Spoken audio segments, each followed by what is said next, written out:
Hey everybody, I am starting to unpack everything from the totally kick butt shop along we had at Yesteryear in Hanover on the 5th. It was so much fun. Thank you everybody who came out. I really love doing that, but I just want to say I couldn't do that without the staff and the vendors of Yesteryear.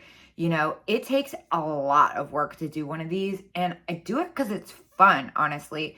It's so much fun. It's fun for you, it's fun for me, and we get to switch it up, and it's good to switch it up because I hate doing the same thing all the time. So thank you everybody again for your support, and let's see what everyone got. There's some wild stuff to unpack.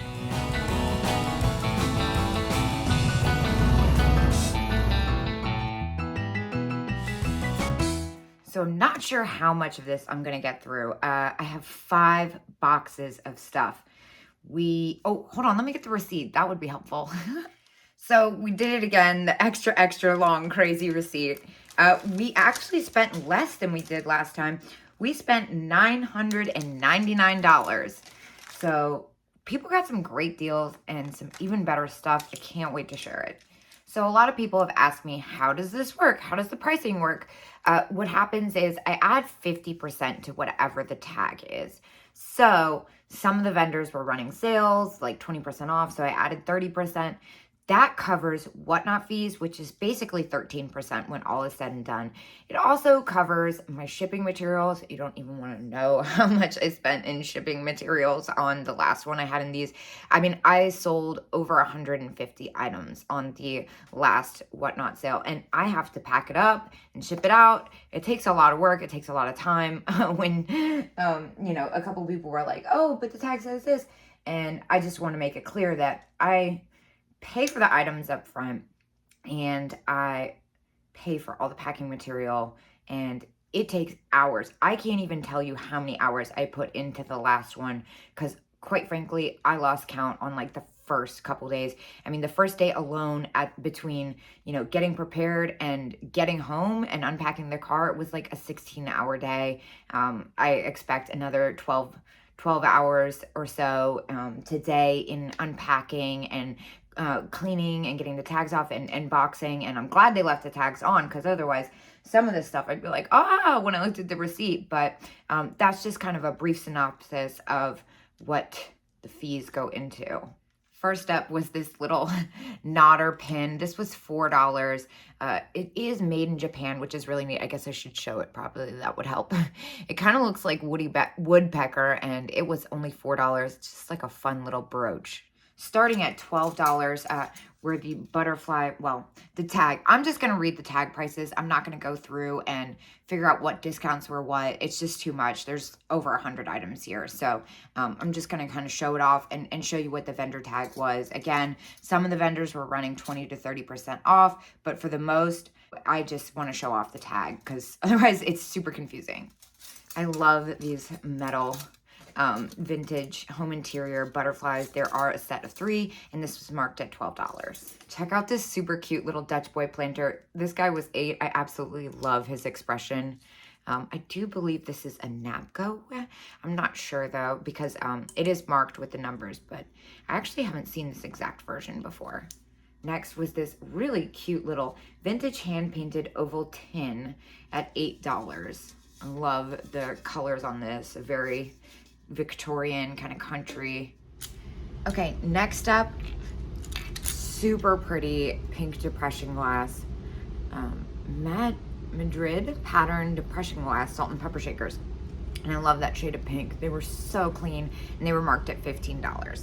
This is a fun one. Check out this cat string holder. This was such a deal. It was only marked at $14. I love it. It is made in Taiwan, so it's a little bit newer than a lot of the things I pick up, but I could not resist, as I'm sure you can see why.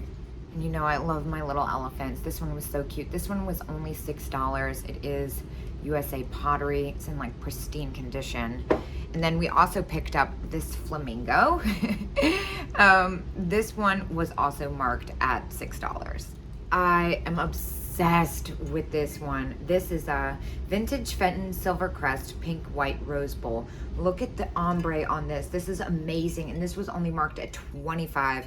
Honestly, if I didn't have one similar, I probably would have scooped this up for myself. As you guys know, I'm not the biggest glass person, but that pink color, I can't say no to. Then we also got this sweet little music box. This was marked at 24, but what's interesting about it is that it's way older than a lot of the ones I see. A lot of the times I see these and they're made in Japan, but this Doors and Saying, Hyde Park, New York, this label looks very, very old. Cute little powder box. I love the graphic on it too. A couple more pieces of glass. This is the hand-painted Bohemian glass. With the enamel flowers painted on it. I love that red color in the middle, and this was only marked at 9. Another sucker. I'm obsessed with coin dot. I don't know why, probably because I love polka dots. This was so pretty, this blue opalescent Fenton aqua blue opalescent coin dot pattern rose bowl, and that was only marked at 22. But don't worry, we got Kitsch too. Look at this awesome bunny rabbit planter. I love him. I love that he looks like he's wearing like a referee outfit. And this was a steal at $9.50. I'm also super into this one. This one looks like Wales, Japan though. I'm not sure if it is. This one was only marked at, oh, you know what's so funny? Somebody asked me how tall this was, and I'm just now seeing that it literally says 6.5 inches on the tag. Wow. Okay, so when I'm in the zone, sometimes I miss stuff. That's a prime example. But look at this awesome yellow color. And then we also got this really pretty ruffled edge custard glass one. This is Fenton. This was marked at $10. So they were both marked at $10, which is insane. Also at $10, we had this fabulous marigold duck box. I love his eyes. And I feel like a lot of the times when I see these, they're super chipped up. I felt pretty confident that I didn't get as tired out this time, especially because I kind of was more prepared. And of course I had Rachel, thank goodness. So it was way more relaxed. We also got these really cute little plastic dog salt and pepper shakers. These were at $6.50. But talk about unique. Check this guy out. This is cast metal. I love his expression. This guy is super unique. He was marked at $17.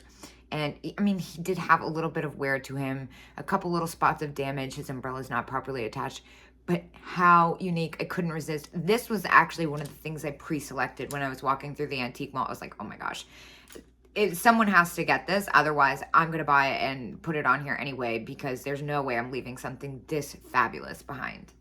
Look at this fun dog figurine. This was at $7. This is made in Japan. I usually pick this dog character up when I see him. I just think they're so goofy and so lovable. We also got a couple really fun pairs of salt and pepper shakers here. Of course, I'm a sucker for hula girls. Even though these were a little bit on the newer side, I couldn't resist their little faces. They definitely are reminiscent of the older ones made in Japan, and they were only at $5. They were so cute. Also, I'm a big Elvis fan, and you know I love my pink Cadillacs. No kidding. I literally love pink Cadillacs. I had a pink Mercury Comet Deluxe 1960, the first year it was made. The thing was so big and so ugly, but it was so pink and it was so awesome. Unfortunately, I was like a foot too short to be able to drive it safely, so I did sell it. Do I regret it? Yes, but I still have the sweater and the dress, and now somebody has Elvis. These are fantastic. Some more salt and pepper shakers. I love the plastics. These were only at $2. I love the little cutout S&P at the top, the tulips. These come in a bunch of different colors. It's been a while since I've had this set, actually, so I was pretty happy when I found them, especially for $2 starting. That's one of the fun things about doing this. You get to show people real time, like what it is to be shopping, and show, you know, especially the places I go. I know not everybody's as lucky to have antique malls that have like great stuff for great prices like I do in Pennsylvania. We also found this little, and it's so exciting when you find something. The little Happy Corn salt and pepper shakers. These are made in Japan. Those started at $8. Now, a lot of people asked for bracelets and bangles. I've definitely been repping it hard. Look at these. I've acquired such a collection. Somebody made a joke that I bought them all. It's actually not that funny because it's kind of true. This one started at $8. I just couldn't resist the inlaid rhinestones, and that teal color is very pretty. That was, I think, the only bracelet we found. But we did find brooches. One of my favorites was this little wood skunk brooch. This was at $5. And then, of course, we can never get enough of the cats. Look at this one. This one's so funny. And this one started at $6. We made it to the end of one box. This little girl figurine made in Japan. Look, she's got a cute little, I guess it's a cat. Is it a cat? Yes. Pensive girl with cat figurine. I love it. She's made in Japan and she only started at $5. And honestly, I'm pretty excited because I would say a good percentage, I mean, I can't remember everything I got, honestly, but pretty much 80% of this so far is stuff I would have picked up if I was out shopping on my own too, which makes me feel really good. So we've made it to the end of the first box. I'm not sure if I'm going to do the second box today. I'm going to go out and get some lunch, and I will see you guys later or tomorrow at 10 a.m. Whatnot sale. I have most of my Whatnot sales bookmarked. I mean, well, on my page already for the remainder of June. Well, not the end of June, because I don't know what it's going to look like, but make sure to bookmark them. If you guys see anything, it most likely is on Whatnot, especially because I'm traveling right now. I'm going to be traveling for 6-7 weeks maybe. So that's why Etsy is looking thin. Don't worry, I'm going back to Etsy. I just can only bring so much with me when I'm buying and selling from the road. So lots to look forward to. I'll see you guys later.